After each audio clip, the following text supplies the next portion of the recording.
기분이 매우 좋기 때문에 제가 설교를 짧게 하도록 하겠습니다. I kindly ask for the understanding of our English speaking members. Please see the script inside the bulletin for today's sermon. It will only take about 12 minutes, so please bear with me. 감사합니다. 네, 우리 방금 잘생긴 어린이들이 서번역 버전으로 읽은 구절은 우리가 주로 이제 쓰시는 성경책 버전으로 다시 읽으시면 훨씬 더 익숙하고 잘 아시는 구절일 것입니다. 항상 기뻐하라, 쉬지 말고 기도하라, 범사에 감사하라. 참 심플한 이 세 문장은 기독교인의 진취적이고 긍정적인 에너지를 보여주는 것 같아서 좋아하시는 분이 많으시죠. 그런데 이것이 막상 잘 와닿지 않고 나에게는 적용이 안 되는 것만 같은 이유는 항상 기뻐하고 쉬지 말고 기도하고 또 범사 모든 일에 감사하는 것이 비현실적이라 느껴지기 때문입니다. 항상 기뻐하는 사람은 뭔가 정신적으로 문제가 있는 것 아닌가 싶기도 합니다. 쉬지 말고 기도하라라는 것은 물리적으로 불가능해 보입니다. 모든 일에 감사하라는 것은 우리의 비판적 사고 능력을 마비시키는 것만 같습니다. 그냥 이 말씀을 그냥 적당히 여러분 기뻐하려고 노력해 보십시오. 틈 날 때마다 기도해 보십시오. 감사할 것들을 생각해 보십시오 정도만 되어도 충분히 훌륭한 기독교인의 가르침으로 도전해 볼 만할 텐데, 항상 기뻐하고 쉬지 말고 기도하고 범사에 감사라는 것이 이 명령형으로 하라, 심지어 이것이 우리를 향하신 하나님의 뜻이라고 기록된 것이 우리의 마음을 어렵게 만듭니다. 우리가 그렇게 알고 싶어 하는 하나님의 뜻이 이렇게 분명히 기록되어 있는데 우리는 그 뜻에 얼마나 부응하며 살고 있을까요? 우리를 너무나 사랑하셔서 아들까지 내어주신 하나님께서 우리가 지키지 못할 명령을 우리에게 하시겠습니까? 자녀가 행복하고 잘되고 자유하기를 바라는 것이 부모의 마음인 것처럼 우리에게 향하신 이 하나님의 뜻도 우리가 실제로 이루고 누리기를 원하셔서 주신 것이 아니시겠습니까? 오늘 우리가 어떻게 항상 기뻐할 수 있는지, 끊임없이 기도할 수 있는지, 모든 일에 감사할 수 있는지 다시 생각해 보시면서 우리에게 생명을 주시고 또 풍성한 삶으로 인도하시는 하나님 아버지의 분명한 뜻을 깨달을 수 있는 시간이 되기를 소원합니다. 첫 번째로 여러분, 항상 기뻐하십시오. 이 하나님의 뜻은 우리의 상황이 어려워도 우리의 감정이 슬퍼도 너네는 기쁨을 유지하라는 명령이 아닙니다. 본문 속의 바울과 데살로니가 교회 공동체는 각자의 자리에서 핍박을 받고 있었고 여러 환난과 궁핍 속에 있었고 서로 만나고자 하는 소원은 하나도 이루어지지 않고 있었습니다. 환경과 외부적인 조건을 생각했다면 전혀 기뻐할 수 없는 상황입니다. 이 상황에 기뻐하라 라고 명령하시는 것은 어쩌면 가혹한 하나님이시라고 할 수 있죠. 하나님께서 우리에게 바라시는 기쁨은 그 근원 자체가 다른 것입니다. 우리의 조건에 달린 것이 아니라 예수 그리스도 안에 있는 기쁨이에요. 우리에게 달린 기쁨이 얼마나 상대적인지 생각해 봅시다. 우리 어린이들 작년 크리스마스 때 선물을 받고 참 그 세상 환한 기쁨의 표정을 지었겠지만 그 기쁨을 기억한 것으로 현재의 슬픔과 찡찡거림을 절대 이길 수가 없습니다. 아마 앞으로 너네 그러면은 다음 달에 선물 안 줄 거야, 새로운 선물의 기쁨을 자극해야, 더 큰 기쁨을 자극해야 좀 통할까 말까 한 그런 기쁨의 어떤 강도겠죠. 결혼하신 분들 생각해 보십시오. 언제가 기쁘셨습니까? 결혼하였다, she said yes, 그것이 기쁘셨습니까? 아니면 임신하였다가 기쁘셨나요? 아니면 출산해서 품에 안으셨을 때가 기쁘셨습니까? 절대적인 수치로 비교할 수 없을 것입니다. 그때 기뻤던 것이고 그때 기쁨과는 별개로 그 자녀에 대한 근심과 염려 또한 존재하는 것이 현실이에요. 하나님께서 우리에게 주신 우리 기쁨의 근원은 이런 상대적이고 일시적인 기쁨이 아니라 하나님과의 관계 안에서 오는 기쁨입니다. 환경을 초월하고 영원하고 절대적인 기쁨이에요. 예수님이 말씀하셨습니다. 아버지께서 나를 사랑하신 것 같이 나도 너희를 사랑하였으니 나의 사랑 안에 거하라. 내가 이것을 너희에게 이름은 내 기쁨이 너희 안에 있어 너희 기쁨을 충만하게 하려 함이라.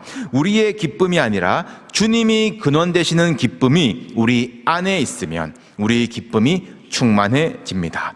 그 기쁨은 예수 그리스도로 말미암아 하나님의 사랑 안에 들어간 구원의 기쁨이에요.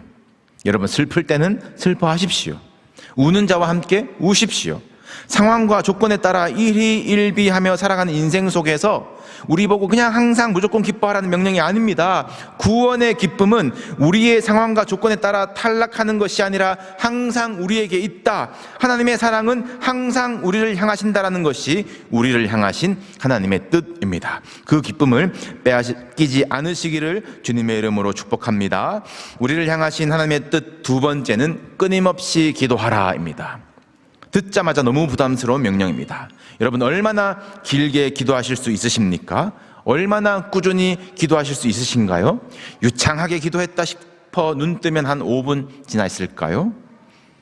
의지로 엎드려 있는 것도 30분이고 어쩌다 몰입을 해도 아마 수시간이 한계일 것입니다.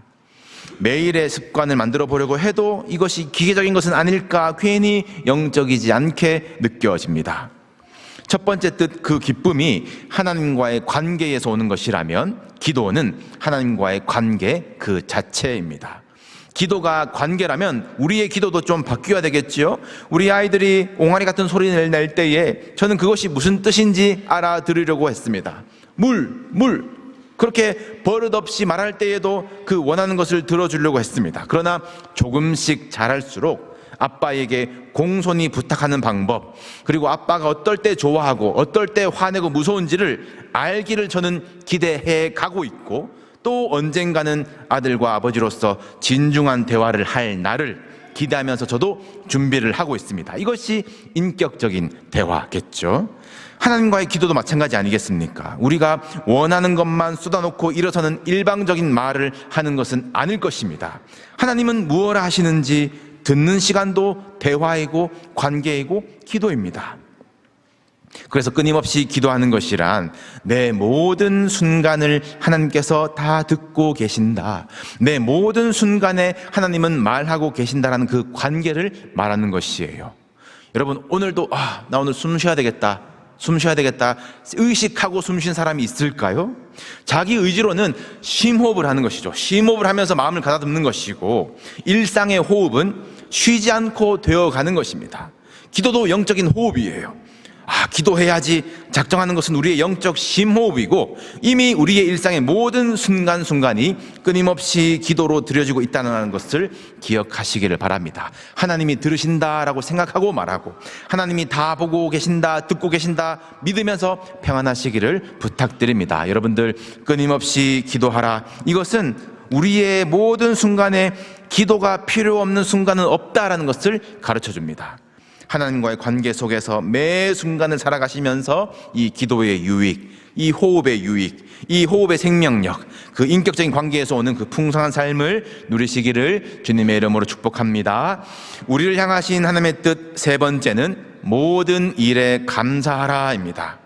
앞서서 이 기뻐하는 것은 어떤 감정을 따르거나 감정을 이끌어야 하는 것이지만, 이 감사라고 하는 것은 선택입니다. 선택. 감사하기로 결단하면 감사가 되는 것이에요. 선택의 문제이죠. 선택의 문제이기 때문에 우리에게는 감사의 훈련이 필요합니다. 감사의 언어로 바꾸는 것, 우리에게 감사할 일이 얼마나 많은지 생각을 바꾸는 것, 감사를 표현하는 것 모두 훈련해야 하는 일이에요. 감사의 제목을 적어보시고 감사할 것들을 돌아보시고 하나님과 가족과 이웃들에게 감사를 표현하세요. 달라는 기도보다 감사함의 기도가 더 많아지고, 이 원망과 잔소리보다 감사가 더 넘치는 가정 되시기를 축복합니다. 이 모든 일에 감사하라라는 것은 우리에게 행하신 모든 일들이 하나님의 섭리 안에 있다라는 믿음으로 결단할 수 있는 것이지만, 구절을 자세히 뜯어보시면 모든 일에 대해서 감사하는 것이 아니거든요. 영어 구절이 조금 더 직관적인 것 같습니다. Give thanks in all circumstances. in이라고 했어요. in. Give thanks for all circumstances가 아니고 for이 아니에요. in이라고 했습니다. 무엇에 대해서 감사하는 것을 초월해서 우리는 어떤 상황 속에서도 우리는 하나님께 감사할 수 있습니다. 할 수 있기 때문에, 하도록 만드셨기 때문에, 감사하면 되도록 그 상황들을 주관하고 계시기 때문에 하나님은 우리에게 모든 일에 감사하라라는 안 되는 것 같은 명령을 우리에게 하고 계신 것이에요. 이것이 어떻게 가능합니까? 그리스도 예수 안에서라고 했어요. 그리스도 예수 안에서 우리는 감사할 수 있습니다. 어려운 현실 속에 있을지라도 우리는 그리스도 예수 안에 있기 때문에 감사할 수 있습니다. 사람마다 하나님께 받은 것이 각각일지는 몰라도 모든 이들에게 아낌없이 주신 예수 그리스도를 우리가 받았기 때문에 우리는 감사할 수 있습니다. 사랑하는 성도 여러분, 예수 그리스도 안에서 감사하십시오. 그렇게 감사하기로 선택할 때에 범사에 예수 그리스도께서 드러나실 것입니다. 여러분의 자리가 예수 그리스도께서 다스리시는 나라가 될 것입니다. 여러분의 육신이 예수 그리스도의 보배로운 질그릇이 될 것입니다. 여러분 인생이 예수 그리스도를 닮아갈 것입니다. 이렇게 사는 것이 우리를 향하신 하나님의 뜻이세요. 기쁨의 근원 되신 하나님으로 인해서 우리가 항상 기뻐할 수 있으며 그 하나님과 기도의 호흡을 같이 하며 감사로 하나님을 기쁘시게 하는 삶이 우리에게 복을 주시기로 디자인하신 하나님의 분명하신 뜻입니다. 이 감사절 그리고 한 해를 마무리해가는 이 문턱에서 우리 기쁨과 기도와 감사로 여러분들의 입술과 가정과 시간들을 아름답게 채우시기를 주님의 이름으로 축복합니다. 아멘.